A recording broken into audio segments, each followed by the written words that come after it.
Shalom, jumpa lagi dalam 3 menit bersama membangun iman.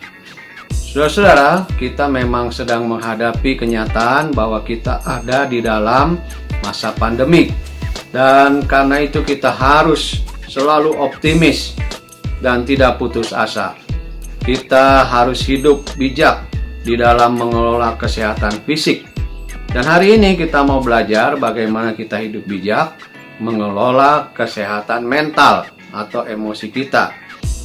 Nah, saudara-saudara, memang kita mengalami kelelahan ya menghadapi epidemik yang panjang ini.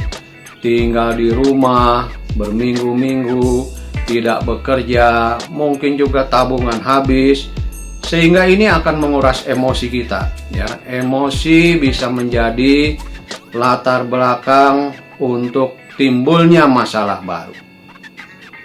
Sensitif, gampang tersinggung, gampang marah, dan sebagainya.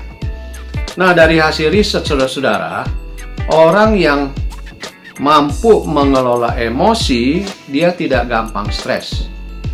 Dan kalau dia tidak gampang stres, maka itu akan berhubungan juga dengan kekuatan dan kesehatannya. Antibodinya akan tetap ada dan bahkan menjadi banyak.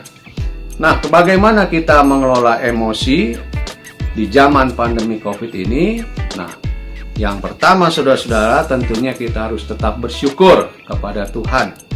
Efesus 5 ayat 20 mengatakan, ucapkanlah syukur senantiasa atas segala sesuatu dalam nama Tuhan kita Yesus Kristus kepada Allah dan Bapa kita.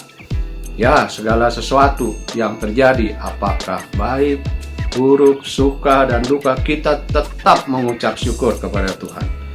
Yang kedua, saudara-saudara, adalah kita jaga hati.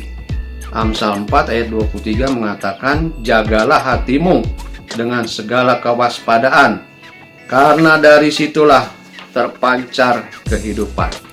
Ya, kita jaga hati, saudara-saudara, supaya kita tetap ada di dalam jalan Tuhan ya.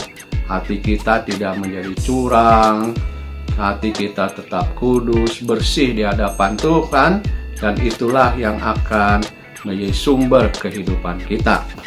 Yang ketiga saudara adalah saling memaafkan. Efesus 4 ayat 32 mengatakan, tetapi hendaklah kamu ramah seorang terhadap yang lain, penuh kasih mesra, dan saling mengampuni, sebagaimana Allah di dalam Kristus telah mengampuni kamu.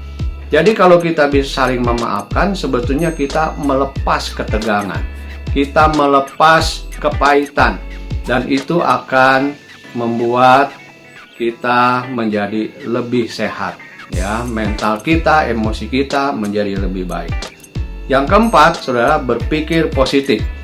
Roma 12 ayat 2 mengatakan, janganlah kamu menjadi serupa dengan dunia ini, tetapi berubahlah oleh pembaharuan budimu, sehingga kamu dapat membedakan manakah kehendak Allah, apa yang baik, yang berkenan kepada Allah, dan yang sempurna. Mari kita berpikir seperti Kristus. Itulah ciri murid Kristus, dan kalau kita berpikir positif seperti Kristus, maka kita dapat membedakan mana yang berkenan pada Allah dan mana yang tidak berkenan kepada Allah. Jadi saudara-saudara, jika kita bisa mengelola mental atau emosi dengan baik sesuai dengan firman Tuhan, maka kita akan dapat bertahan dalam masa COVID ini. Karena itu saudara, milikilah kemampuan untuk hidup bijak mengelola mental dan emosi kita. Bagaimana caranya? Menerima perintah Tuhan dan menyimpannya di dalam hati. Terima kasih, sampai jumpa esok pagi.